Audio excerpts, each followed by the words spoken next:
Category certificate.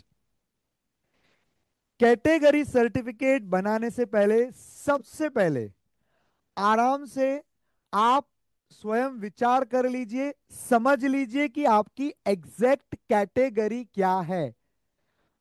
Parents, बच्चों, हमने कई बार देखा है कि बच्चों के फॉर्म फिलअप हो जाते हैं, रिजल्ट आ जाते हैं, उसके बाद पेरेंट भाग के आते हैं कि सर हमारा तो ओबीसी सर्टिफिकेट है, हमारा तो ये कास्ट है, हमारा ऐसा है। वो हम क्या करें? एक बार आपने जानकारी भर दी, उसके बाद आपको चेंज करने का मौका नहीं मिलेगा। इसीलिए सबसे पहले शांतपूर्वक सोच करके, विचार करके आपका कैटेगरी क्या है वह पता कीजिए। यदि आपको नहीं पता कि आपका कैटेगरी रिजर्व्ड कैटेगरी में आता है कि नहीं आता, तो आप अपने नियरेस्ट महा ई सेवा केंद्र में जाकर के आप पूछ सकते हैं कि मेरा सरनेम ये है और हमारी जाति ये है, क्या हमारी जाति कास्ट रिजर्व्ड कैटेगरी में आती है क्या? आप उनसे पूछ सकते हैं, वो आपको इसका उत्तर जरूर देंगे। या तो आप गूगल पे भी सर्च कर सकते हैं, लेकिन मैं कहूंगा गूगल के उत्तर पर रिलाय ना करें, और जो है आर्टिफिशियल इंटेलिजेंस के आंसर पर तो कतई रिलाय ना करें। ओके, आपको स्पेसिफिक जानकारी चाहिए, इसलिए आप आपके नियरेस्ट महा ई सेवा केंद्र में जाइए और वहां पर जाकर के पता कीजिए। ऑलराइट।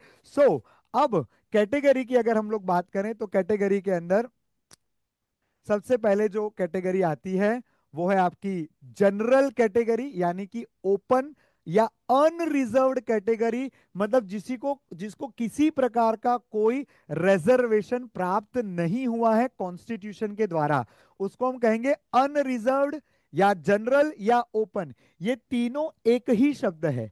अनरिजर्व्ड बोलो, जनरल कैटेगरी बोलो या ओपन कैटेगरी बोलो, बात तो एक ही है, तीनों एक ही चीज है। जबकि रिजर्व्ड कैटेगरी मतलब उसके अंदर आता है आपका ओबीसी, यानी कि other backward class, anti nomadic tribe, nomadic tribe 1 2 3 या A B C D, then SEBC, socially and economical backward class. इसके अंदर आपका आएगा मराठा आरक्षण। मराठा आरक्षण जो है वो एसईबीसी के अंदर आएगा। इसके अलावा कुछ एसबीसी कास्ट भी है, सोशली बैकवर्ड क्लास, तो वो भी एसईबीसी के तहत ही उसको मैंने इंक्लूड यहां पर कर दिया है। देन वीजे, दैट इज विमुक्त जाति। तो विमुक्त जाति, मराठा आरक्षण, nomadic tribe, other backward class that is OBC, schedule caste आणि शेड्यूल ट्राइब, ये आपके रिजर्व्ड कैटेगरी माने जाते हैं। तो अगर कोई रिजर्व कैटेगरी को बिलोंग करता है, तो उसे पहले ये पता करना है कि वो इनमें से कौन सी रिजर्व्ड कैटेगरी को बिलोंग करता है।